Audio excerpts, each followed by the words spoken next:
43 वरून 850 जागा वाढवण्यासाठी म्हणून हे घटना दुरुस्ती विधेयक होतं। यामधून महिलांना 33% आरक्षण दिलं जाणार होतं। मात्र याची गल्लत करू नका असं राहुल गांधी यांनी आपल्या भाषणामध्ये या ठिकाणी म्हटलेलं होतं। तर विरोधकांनी याला विरोध आपला कायम ठेवला, त्यामुळे विरोधामध्ये 230 तर बाजूने 298 मतं या ठिकाणी पडली आहेत। त्यामुळे महिला आरक्षणावर मोदी सरकारसाठी हा एक मोठा धक्का, विधेयक मंजूर होऊ शकलं नाही। परिसीमन बिलासाठी 2026च्या जनगणनेचा आधार घेण्यात येणार नव्हता, 2011च्या जनगणनेचा आधार घेण्यात येणार होता आणि त्याला विरोधकांचा आक्षेप होता।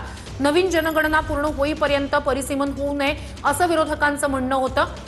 सरकार मात्र 2011च्या जनगणनेनुसारच परिसीमन बिल आणत होतं, त्याला विरोधकांचा विरोध होता। घटना दुरुस्ती विधेयक जे आहे 33% महिला आरक्षणासहच हे घटना दुरुस्ती विधेयक, ज्यामुळे 543 वरून सदस्य संख्या 850 होणार होती, त्या विधेयकाला सत्ताधाऱ्यांना पुरेसं त्या ठिकाणी पाठबळ मिळवता आलेलं नाहीये। 2/3 इतकी मतं घटना दुरुस्ती विधेयकासाठी गरजेची असतात, जी सरकारच्या बाजूने पडलेली नाहीयेत। 230 मतं विधेयकाच्या विरोधात, तर बाजूने 298 मतं पडली आहेत। त्यामुळे घटना दुरुस्ती विधेयकाच्या विरोधात जास्त मतं पडल्यामुळे हे विधेयक मंजूर होऊ शकलं नाही।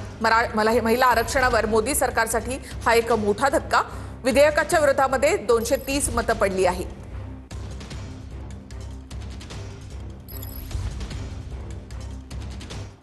33% महिलाओं को भी, ये हिंदुस्तान का राजनीतिक जो स्ट्रक्चर है, इलेक्टोरल स्ट्रक्चर है, उसको बदलने की कोशिश है। ये हमने रोक दिया है और मैं अभी कह रहा हूं, प्रधानमंत्री से कह रहा हूं, अगर आप महिला बिल चाहते हैं 2023 का महिला बिल निकालिए, उसका इम्प्लीमेंटेशन आज से करिए और पूरा का पूरा ऑपोजिशन 100% आपको समर्थन देगा और महिला बिल हम इमीडिएट इम्प्लीमेंटेशन करा देंगे। Thank you. 16 का जिक्र आपने किया था, क्या है? देखा मोदी जी का चेहरा देखा आपने? 16 का क्या मतलब है सर? हो गया क्या कर रहे हो? ते विधेयक नामंजूर झाल्यानंतर राहुल गांधींची ही पहिली प्रतिक्रिया आहे। बात की हम कभी इससे सहमत नहीं हो सकते कि आप इस महिला आरक्षण को इस तरह से परिसीमन से जोड़ें कि वो पुरानी जनगणना पर चले, जिसमें ओबीसी शामिल भी नहीं है।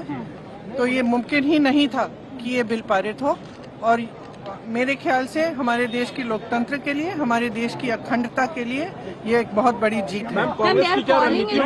ये क्या कह रही है? महिला सरकार बार-बार ये कह रही है कि महिला विरोधी चेहरा कांग्रेस का, एंटी वुमेन माइंडसेट ऑफ महिला विरोधी माइंडसेट की बात कह रहे हैं, जो गृह मंत्री ने भी बोला। महिला विरोधी माइंडसेट की वो कह रहे हैं जिन्होंने हाथरस में कुछ नहीं किया, जिन्होंने उन्नाव में कुछ नहीं किया, जिन्होंने मणिपुर की महिलाओं के लिए कुछ नहीं किया, जिन्होंने खिलाड़ियों के लिए कुछ नहीं कहा। ये कह रहे हैं कि हमारा विरोधी माइंडसेट है महिलाओं का।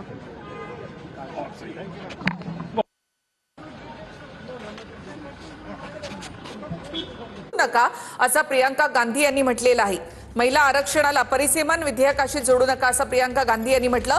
तर 2023चं महिला बिल काढा, त्याला आम्ही समर्थन देऊ, ते लगेच लागू करू असं राहुल गांधी यांनी म्हटलेलं आहे। तर हे असं विशेष अधिवेशन होणार आणि त्यात विधेयक आणलं जाणार हे सांगितल्यापासूनच विरोधकांचं हे म्हणणं होतं की महिला आरक्षण लागू करा, आत्ता आहे त्या सदस्य संख्येनुसारच ते लागू करा। परिसीमन म्हणजेच मतदारसंघ पुनर्रचना आयोग आणि महिला आरक्षण याला जोडू नका असं विरोधकांचं म्हणणं होतं। आणि हे घटना दुरुस्ती विधेयक जे ज्यामुळे 543 वरून सदस्य संख्या 850 झाली असती लोकसभेची, ते विधेयक पारित होऊ शकलेलं नाहीये। आणि इतर 2 विधेयकं जी आहेत ती सादरच त्यामुळे करण्यात आली नाही, ती पटलासमोर ठेवण्यातच आलेली नाहीयेत। नक्कीच महिला आरक्षणावर मोदी सरकारसाठी हा एक मोठा धक्का आहे। विधेयक पडलेलं आहे, विधेयकाच्या विरोधात 230 मतं तर बाजूने 298 मतं पडलेली आहेत। 2/3 मतं घटना दुरुस्तीसाठी आवश्यक असतात, मात्र ती मिळू शकली नाहीत, त्यामुळे विधेयक मंजूर होऊ शकलेलं नाही। त्यानंतर पुढची 2 विधेयकं मांडण्यात आलेली नाहीत। तर ही आपण आकडे पुन्हा एकदा पाहूया। 528 जणांचं मतदान झालेलं आहे आणि विधेयकाच्या बाजूने 298 इतकी मतं पडली आहेत। तर विधेयकाच्या विरोधामध्ये 230 मतं या ठिकाणी पडलेली आहेत। 2/3 मतं ही विधेयकाच्या बाजूने पडू शकली नाहीत आणि त्यामुळे विधेयक संसदेमध्ये नामंजूर झालेलं आहे। लोकसभेमध्ये घटना दुरुस्ती विधेयक नामंजूर झालं, त्यानंतर दुसरी 2 विधेयकं मांडण्यात आली नाहीत। स्ट्रक्चर है, उसको बदलने की कोशिश है। ये हमने रोक दिया है।